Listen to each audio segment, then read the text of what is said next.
मानवी आपके पास आ रही हूँ।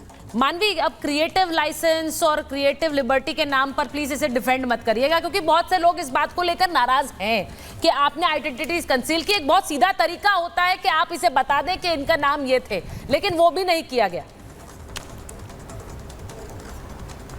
सुचारिता जी, मैं तो ये बोलना चाहती हूँ कि बॉलीवुड हमेशा से सॉफ्ट टारगेट रहा है और इस बार फिर से ये मेरे बीच में कोई ना बोले, क्योंकि मैं भी किसी के बीच में नहीं कोई बोला ही नहीं। देखिए, अगर आपने सीरीज देखी है तो सीरीज में एक डिस्क्लेमर दिया हुआ है। अच्छा, वो मेरे को एको हो गई होगी। सीरीज में एक डिस्क्लेमर है कि जिसमें वहां पे लिखा हुआ है कि it is friction of work, और डिस्क्लेमर में ये भी है कि इंस्पायर्ड बाय रियल इवेंट्स। तो अगर इंस्पायर्ड है, इंस्पायर्ड का मतलब है कि आप उसको थोड़ा सा मॉडिफाई कर सकते हैं, आप उसको चेंज कर सकते हैं, आप जगह को चेंज कर सकते हैं। अब कनार की ये स्टोरी है तो कहीं ये शूटिंग कनार में तो नहीं हो सकती, रियल टेररिस्ट तो नहीं दिखा सकते। तो ये हर चीज एंटरटेनमेंट पे होती है। मैम सॉरी, ये एंटरटेनमेंट नहीं है हमारे लिए। मानवी जी, ये एक हाईजैकिंग थी जिसमें मासूम इंडियंस फंसे हुए थे। हमारे लिए एंटरटेनमेंट नहीं है। जनता पार्टी के लोगों ने कहा था कि फिल्में एंटरटेनमेंट के बस। मानवी, जब एंटरटेनमेंट नहीं है, कुछ चीजें ऐसी होती है जो एंटरटेनमेंट के लिए जिनका इस्तेमाल नहीं किया जा सकता है। जैसा मैंने कहा, कश्मीर फाइल्स जैसी एक स्टोरी, पार्टी के सब लोग समर्थन पे आ गए थे। इनको पता नहीं है। मानवी, दिस इज नॉट एंटरटेनमेंट। आधा मिनट दीजिएगा। इस पूरी वेब सीरीज के अंदर जो रेलेवेंस दिखाई गई है ना, वो क्या किया गया है, बार बार बैकफ्लैश के अंदर अखबार की कटिंग्स, जितने भी नेता थे उनके इंटरव्यूज प्रैक्टिकल वे में जो 1999 में थे वो एज इट इज दिखाए गए हैं, एज इट इज। मैंने पूरी वेब सीरीज देखी टीवी पे आने से पहले, अब उसके अंदर पूरे के पूरे रेफरेंसेस किस डेट ठीक है, एक एक करके ठीक है आचार्य जी, आपने अपनी बात रखी। मानवी जी, मेरी बात सुनिए। मानवी जी, आचार्य जी कह रहे हैं कि उन्होंने पूरी वेब सीरीज देखी और उसमें बार बार फ्लैशबैक में पुराने समय की न्यूज़पेपर कटिंग्स दिखाई गई, न्यूज़पेपर कटिंग्स, विजुअल्स दिखाए गए, ये बताने के लिए कि देखिए यही एक डॉक्यूमेंट्री की तरह कि ये सत्य था। करके आप बनावटी करके एंटरटेनमेंट, आप बीबीसी की डॉक्यूमेंट्री पे बैन क्यों लगाते हैं?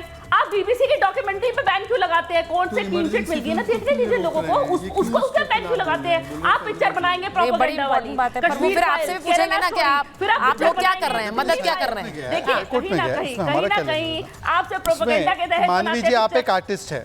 मानवी जी, आप एक आर्टिस्ट है, मैं बड़ा सम्मान भी करता हूँ, आप मेरे मित्र भी हैं। मैं आपसे पूछना चाहता हूँ, फिर ये केरल स्टोरी, कश्मीर फाइल, 72 हूर, हमारे 12 में ये सैयद जवाद जैसे लोग खड़े क्यों जाते हैं? आज मैं सैयद जवाद से पूछना चाहता हूँ, सैयद जवाद से एक वाक्य केवल, सैटेनिक वर्सेस को बोलो कि ये ठीक होना है, इसको पब्लिश होना चाहिए, ये भी वर्क ऑफ आर्ट है। सैटेनिक वर्सेस को क्यों बैन कर दिया आपने? सैयद जवाद बोलिए, बोलिए सैयद जवाद।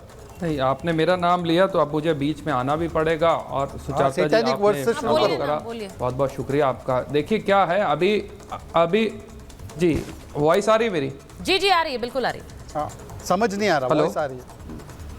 हाँ, देखिए क्या है, अभी जिस तरीके से हाईजैक का एक मामला हुआ था, हाँ। और मौजूदा सरकार में इख्तिदार के अंदर कौन था, ये भी सवाल पूछना चाहिए। कितना बड़ा लूप था वो भी पूछना चाहिए, और कौन आतंकवादियों को छोड़ करके आया था वो भी बताना चाहिए। पिक्चर है, आईना होती है, बहुत सी एंटरटेनमेंट के लिए होती है, बहुत सी प्रोपेगेंडा के लिए होती है। कौन थे वो बता रहा हूं, तो रुक तो जाइए। अभी मैं तो अभी मैं सियासी टिप्पणी करने पे आया हूँ। अभी देखिए कैसे भारतीय जनता पार्टी की शहजाद भाई उछलने लगे। अभी उछल नहीं रहा हूँ, देखिए कैसे। मुझे आपने बोले ये आतंकवादी घटना हुई कब, तो कौन थे आतंकवादी वो भी बताओ। जिन्ना प्रेमी लोग बोलने लगे, जिन्ना समर्थक बोलने लगे, ये आतंकवादी का नाम काजी बताने वाले जिन्ना समर्थक है, तो आतंकवादी का नाम शकीर है, ये जिन्ना समर्थक है, और जो शंकर और भोला बोल रहे हैं वो राहुल गांधी समर्थक है। आतंकवादी का समर्थक की बात आ रहा।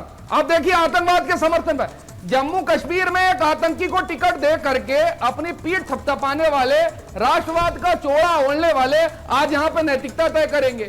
जिनके ऊपर आरोप लगे, किस आतंकी को टिकट दिया जरा बताना, उनको जो है टिकट देकर नहीं, कौन से आतंकी को टिकट दिया बताइए, नाम बताइए, नाम बताइए कौन से आतंकी को। ये विषय नहीं है, satanic versus work of art है या नहीं है। अभी लोकल बॉडी के इलेक्शन, अच्छा लोकल, अरे नाम बताओ ना, नाम बताओ, नाम बताओ, कौन सा चुनाव और नाम बताओ। बता दूंगा, अभी नाम भी बता दूंगा। हाँ नाम, अच्छा पता नहीं है कुछ भी। जोर जोर से आप ढोल पीट रहे हैं, ढिंडोरा पीट रहे हैं, नाम आपको पता नहीं है सैयद जवाद साहब। इतनी जोर जोर से आप डिबेट का मुख्य मुद्दा बनाकर उसे बोल रहे हैं, नाम आपको पता नहीं है। ये कांग्रेस के नेता ने कहा। ये सिर्फ बोलने के लिए नहीं है। पाकिस्तान के अंदर बगैर क्लियरेंस लिए भारतीय जनता, अरे मैडम फिर यही होने लगेगा, 3-4 लोग बोलेंगे, आवाज आएगी। नहीं, आपको आवाज से दिक्कत है। आपके अंतरात्मा की आवाज आ रही कि नहीं आ रही आपको? पाकिस्तान अंतरात्मा की आवाज जगाओ। मैं पाकिस्तान में बगैर क्लियरेंस लिए भारतीय जनता पार्टी के बड़े वरिष्ठ नेता पहुंच जाते हैं, नवाज शरीफ से मिलकर के आते हैं। देखिए, मैं एक चीज कहना चाह रही हूँ, मतलब मैं एक चीज कहना चाह रही हूँ, नहीं, यहाँ पर इंडो पाकिस्तान रिलेशंस पर चर्चा नहीं हो रही है कि आप ये बात याद दिलाएं कि भारतीय जनता पार्टी के नेता पाकिस्तान चले गए। नहीं, मैं एक second, we are not talking about India Pakistan ties, Syed Jawad, उस पर आप लेक्चर क्यों कर रहे हैं? उस पर आप दूसरी डिबेट में आकर बीजेपी को घेरिएगा, मैं पूरा समय दूंगी। ये डिबेट उस बात पर है ही नहीं, ये डिबेट इस बात पर नहीं है कि कौन नेता पाकिस्तान गया। पाकिस्तान से बहुत समय तक हमने रिश्ते बनाकर रखे भी। सवाल इस बात का है कि आतंकियों को आप हिंदू क्यों दिखाना चाहते हैं? आपको तकलीफ हो रही है कि डिबेट में पार्टिसिपेट करने में? आपके एक्सप्रेशन से ऐसा लग रहा है। बाकी सब लोग ऐसी डिबेट में पार्टिसिपेट कर रहे हैं, आपके एक्सप्रेशन से लग रहा है आपको दिक्कत हो रही है। मैं एक बार जरा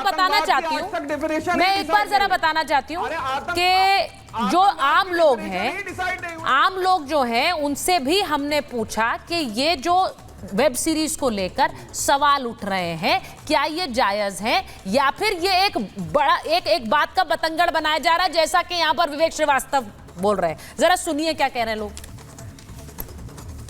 पूरी फिल्म इंडस्ट्री ही मुझे लगता है कि जो इस्लामिक कंट्रियां हैं, जो आतंकवादी गतिविधियां जहां चलती हैं, वहीं से चल रही हैं। कुछ तथाकथित फिल्म निर्माता हैं जो लगातार हिंदू धर्म की आस्था के साथ, सनातन धर्म की आस्था के साथ बार बार खिलवाड़ करने का काम कर रहे हैं। जो ये सेंसर बोर्ड है, ये आए दिन जो ऊपर नीचे जो करता है, जो लड़ाने का प्रयास करता है, जो हमारे धार्मिक को जो ठोस पहुंचाता है, ये बिल्कुल गलत है। बहुत सी ऐसी पिक्चरें हैं जिसमें इन्होंने ये करा हुआ है, जिसमें इन्होंने हिंदू आस्था को ठेस पहुंचाने का ठेका लेके रखा हुआ है। बॉलीवुड इंडस्ट्री ने, इनका काम सिर्फ और सिर्फ हिंदू आस्था को ठेस पहुंचाना है। जैसे ये शंकर और भोला रख रहे हैं नाम, ये सरासर ये सेंसर बोर्ड और ये जो वेब सीरीज बना रहे हैं, इन सब की मिली भगत है। गलत है, हिंदू समाज को सड़कों पे लाने की कोशिश कर रही है, और जब हिंदू सड़कों पे आ गया तो इनका ये जो डब्बा चल रहा है ये बंद हो जाए। भोले बाबा कोई आतंकवादी नहीं थे, जो उसका नाम भोले शंकर का नाम इस तरीके से लिया गया है। पीछे आप देखोगे 75 के और 90-2000 के बीच में जो जितनी फिल्में बनी थी, वो टीला और तलवार हाथ में, और जो सनातनी था उसको तो आतंकवादी बताया, और जो आतंकवादी था वो सबसे बड़ा भक्त बताया, देशभक्त बताया है। साजिश है क्या? और ये ऐसी चीज़ें मतलब हमारे बॉलीवुड में ही होती हैं और कहीं नहीं होती।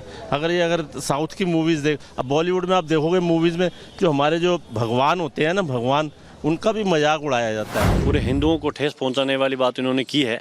जिस प्रकार शंकर या भोला नाम रखा गया है, ये हिंदुओं के लिए इस प्रकार के उन्होंने अपमान करने का काम किया है।